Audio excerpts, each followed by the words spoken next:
Hey everybody, it's Jeff Antoniuk here, Advanced Jazz Learning Technique video number 9. Welcome, so glad you're here. So I was thinking about this, and if I went back 15 years, I don't think I would be watching me right now. I don't think I would be tuning into these videos, and that's because I was a knucklehead 15 years ago. Now let me explain the kind of knucklehead I was. Pretty educated knucklehead. I was in my mid-30s. I had a master's degree from North Texas, and I'd had that for 10 years. I'm a full-time professional musician. I was teaching adjunct at a university or two. I had already had a 4-year grant from the National Endowment for the Arts. I had recorded a bunch of CDs. I had toured nationally and internationally, all that kind of stuff. I was, living the life as a musician 15 years ago. I was making a, let's call it, getting by to decent living as a musician. And so I don't know that I was in the headspace where I would have tuned into this stuff. So I appreciate that you're smarter than I was, that's for sure. So it's 15 years later, and a lot has changed for me entirely in a good direction.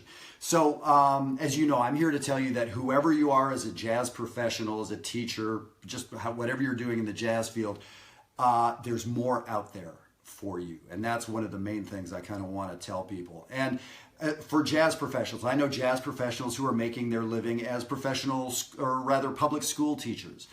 So many friends who are teaching adjunct at colleges and universities. A lot of peers and friends who are full-time university professors.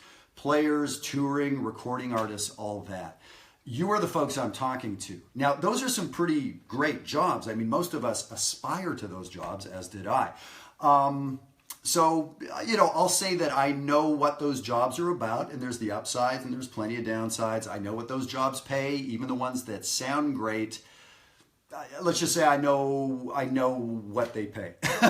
So I'd invite you to contact me, and I'd love to talk to you a little bit about the business that I put together for myself and that I'm training all that long list of people, folks in that list, to do. I'd love to share with you what I'm doing and get your thoughts on it and go from there. So please send me an email at jeffantoniuk@gmail.com. You can message me on Facebook Messenger. That would be perfect. I'd love to get in contact and get more conversations started.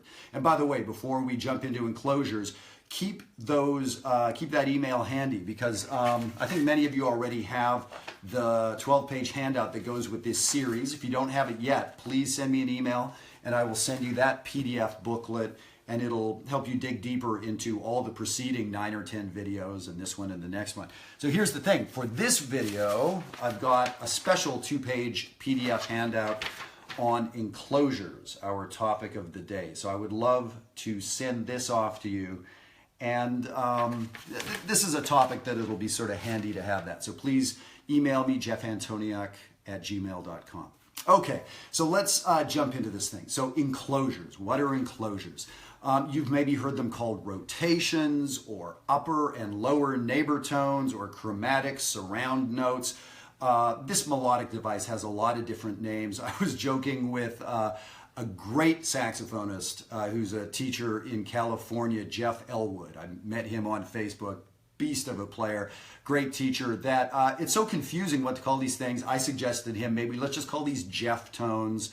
It's easier to say, everybody can agree. And so far I've got Jeff and I signed up to this thing. So let's sign a petition and just call Enclosures Jeff tones from now on. No ego involved, nothing like that. All right, enough of that mess. So this melodic device, let me play for you what I'm talking about. You've heard this. It's almost impossible that you haven't played something like this.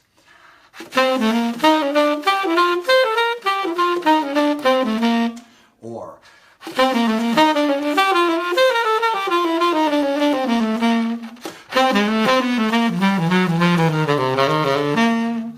all that wiggly, chromatic kind of stuff. A lot of bebop language. That is what I'm talking about as Enclosures, rotations, chromatic, surround notes, etc., etc. We could think of these as licks. Like we could come up with 100 different licks. I prefer to call this a melodic device. It's this family that has hundreds of members in it.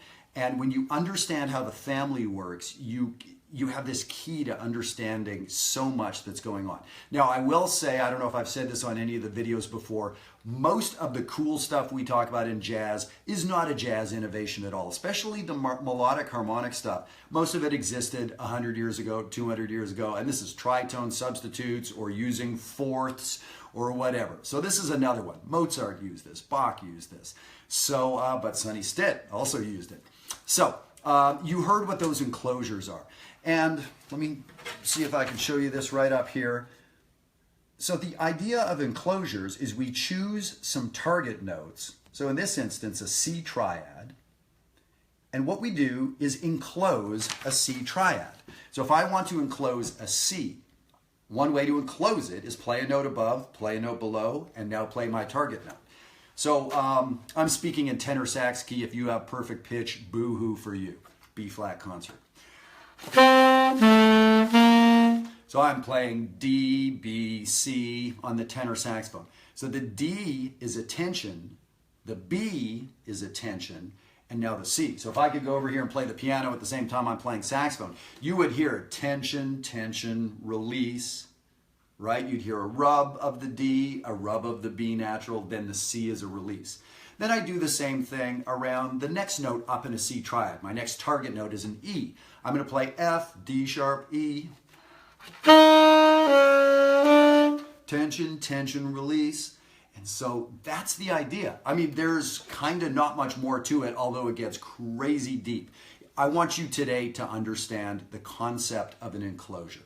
And again, I've got this 2-page PDF I'd love to send you, and that will flesh it out a lot, and then you will go from there. So I want to say that when I was at North Texas as a student, you know, fairly advanced student doing my jazz major stuff. When I learned about enclosures, I'd been playing them, I'd heard them, but when I really understood this was a thing, this was one of the big jumps forward in my playing. And I can think of 3 or 4 things over the course of 35 years of playing saxophone that have jumped me ahead like monumentally in a month or two. This is one of those things. So I hope it might be for you too. It helped me understand a couple things. One is all that chromatic, wiggly stuff in bebop.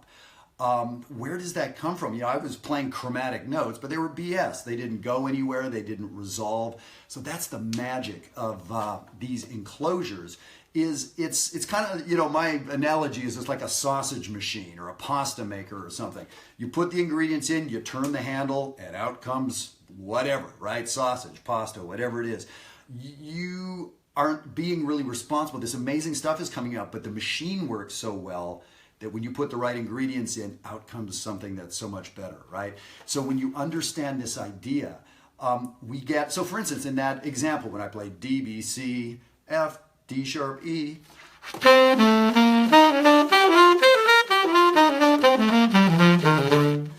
by definition, 2/3, 66% of the notes I was playing were tense, were wrong, if you want to put it that way. Wrong, wrong, right, wrong, wrong, right, tense, tense, tense, or tense, tense, release, right? So that's a big deal. So I've gone from, let's say, just playing consonant note, chord tones, just, you know, playing correct notes that don't have any shape. So now what I'm doing is 2/3 of my notes have some tension, some juice, some something, some spice, right? But here's the thing. They have a resolution built in. Before, when I'd add a little spice, I was sort of lucky or not if they happened to resolve or happen to land on their feet. So enclosures give you a way to create tension, but with direction. The resolutions are built in. So for me, this was a great thing to tune me intellectually about tensions and releases, which is just what all music and art is anyway. I'd say all art is about creating tension and then releasing it. And how we do that is how the art turns out. I think that's a good way to put it. So anyway, this idea of enclosures, it's fantastic for that reason. And it gets us playing, like I said, 2/3 tension. So it really amps things up in our playing a little bit and gives us a framework of how to do that. So I think I'm going to leave it there. Very important. Give me an email and I will send you this stuff. And this is going to open up a lot for you. And even if you've studied these, I think you're going to find an interesting way to look at it. The bottom line is if you've heard more than 45 seconds of jazz, you've heard hundreds of enclosures. So all your heroes use this. And whether it's going back to Louis Armstrong and Bix Beiderbecke, or whether it's the Bad Plus and Josh Redman and whoever else. This is an important melodic device, including classical music. So, as I said, contact me at jeffantoniuk@gmail.com. I'd love to send you the general PDF file for the whole series. I'd love to send you this particular one on Enclosures. As I said, I want to get conversations going, so I'd love to hear from some jazz professionals who might be interested in bumping things up a little bit for themselves, get some conversations going. And thank you for sharing these videos. I've been, getting very nice response to this stuff from around the world. It makes me feel good. I think I learn more than anybody from doing these videos, so I'm just pleased that other people are tuning in. So please subscribe at Jeff Antoniuk Educator on the YouTube channel. If you're seeing this on Facebook right now, this and more than 35 other videos are on YouTube. Jeff Antoniuk Educator is the channel. So thank you so much for tuning in. Play some Enclosures. You're going to love it, and take care.